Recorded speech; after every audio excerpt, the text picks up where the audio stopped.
Hi. இன்றைக்கி நான் உங்ககிட்ட ஷேர் பண்ண போகிறது ஒரு ஹாலிவுட் நடிகரோட கார் ஆக்சிடெண்ட் பற்றி. நம்ம ஊரில் ஒரே இடத்துல திரும்ப திரும்ப ஏதாவது அசம்பாவிதம் நடந்துகிட்டே இருந்ததுன்னா என்ன நினைப்போம்? அங்கே ஏதோ பேய் இருக்குது, அங்கே ஏதோ ஒன்று இருக்குது, அங்கே ஏதோ ஒரு அமானுஷ சக்தி இருக்குது அப்படின்னெல்லாம் நினைப்போம் இல்லை? இந்த எண்ணம் அயல் நாட்டில் கூடவும் இருக்குது. ஜேம்ஸ் பைரன்டீன் அப்படின்ற ஒரு ஹாலிவுட் நடிகர். அவர் ஃபர்ஸ்ட் என்ன பண்ணார் அப்படின்னா, படத்தில் நடிக்கிற ஆசையோடு நிறைய டிவி ஷோ, ரியாலிட்டி ஷோ இதெல்லாம் பண்ணிகிட்டு இருந்தார். அப்புறம் இவருக்கு ஈஸ்ட் ஆஃப் ஈடன் அப்படின்ற படத்தில் நடிக்கிறதுக்கு சான்ஸ் கிடச்சிது. படம் நடிக்க ஆரம்பித்த அப்புறம் வந்த வசதினால் இவரோட வாழ்க்கை முறையே மாறிப்போச்சு. ஜேம்ஸ் டீனுக்கு சின்ன வயசில் இருக்கும்போதே கார் ரேஸ், பைக் ரேஸ் இதிலெல்லாம் ரொம்ப ஆசை. எப்போவுமே நம்ம ஆசைலாம் எப்போ நிறைவேறும்? நம்ம கையில் கொஞ்சம் காசு பொருளும் போது அதை நம்ம செஞ்சு பார்த்தா என்ன, நமக்கு இப்படி ஒரு ஆசை இருந்துச்சு, இது ஸ்டெப் எடுத்து வச்சா என்ன அப்படின்னு தோணும்ல. அதே மாதிரி தான் ஜேம்ஸ் டீன் ஓரளவுக்கு வசதி வந்த பிறகு இந்த கார் ரேஸ், பைக் ரேஸ் எல்லாம் ட்ரை பண்ணி பார்க்கலாம் அப்படின்னு நினச்சாரு. அந்த காலத்தில் ரேஸ்க்காக யூஸ் பண்ணுற ட்ரைம் டைகர் T110 அப்படின்ற பைக் வாங்கி ரேஸில் கலந்துக்க ஆரம்பித்தார்.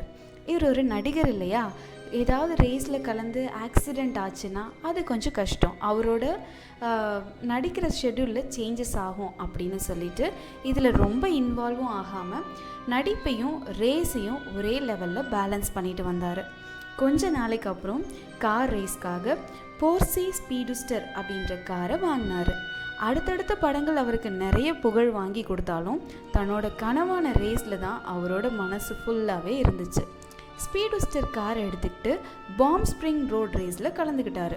இந்த ரேஸ் எப்படின்னு பார்த்தீங்கன்னா, 3 நாள் நடக்கிற 3 விதமான ரேஸ், ஒவ்வொரு நாளும் ஒவ்வொரு டாஸ்க் கொடுப்பாங்க. இதில் அவருக்கு வெற்றி கிடைக்கல, ஆனால் ஆசையும் போகலை. இவர் என்ன செஞ்சார் அப்படின்னா, அடுத்தது 550 ஸ்பைடர் காரை ரேஸ்க்காக வாங்கினார். இதுக்கப்புறம் தான் அவர் லைஃப்பில் ஒரு பெரிய சேஞ்சஸ் வந்ததுன்னு சொல்லணும்.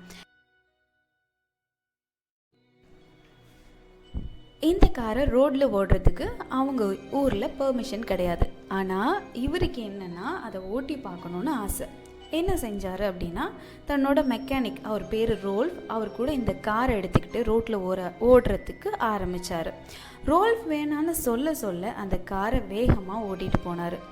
அன்னைக்கே ஆக்சிடெண்ட் ஆகி ஜேம்ஸ் அந்த இடத்துலையே இறந்து போயிட்டார். அதிர்ஷ்டவசமாக ரோல்ஃப் அந்த ஆக்சிடெண்ட்டில் தப்பிச்சிட்டாரு.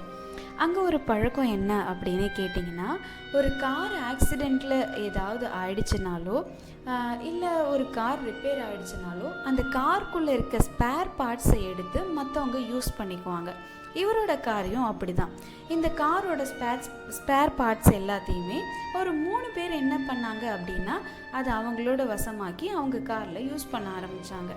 அடுத்தடுத்து என்ன ஆயிருக்கும்னு யோசிக்கிறீங்களா? இந்த 3 பேரும் என்ன ஆனாங்கன்னா, அடுத்தடுத்து ஆக்சிடெண்ட் ஆச்சு அவங்களோட காருக்கு. அதுலேயும் அவரோட காரோட பாடி பார்ட்ஸை வாங்கினவருக்கு அவரோட காரே தொலைஞ்சு போச்சு.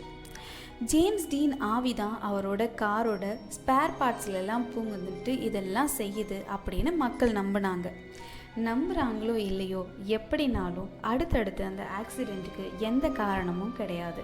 இது இன்னைய வரைக்கும் மர்மமாகவே இருக்குது. நன்றி. இது இன்னையோட டாபிக்.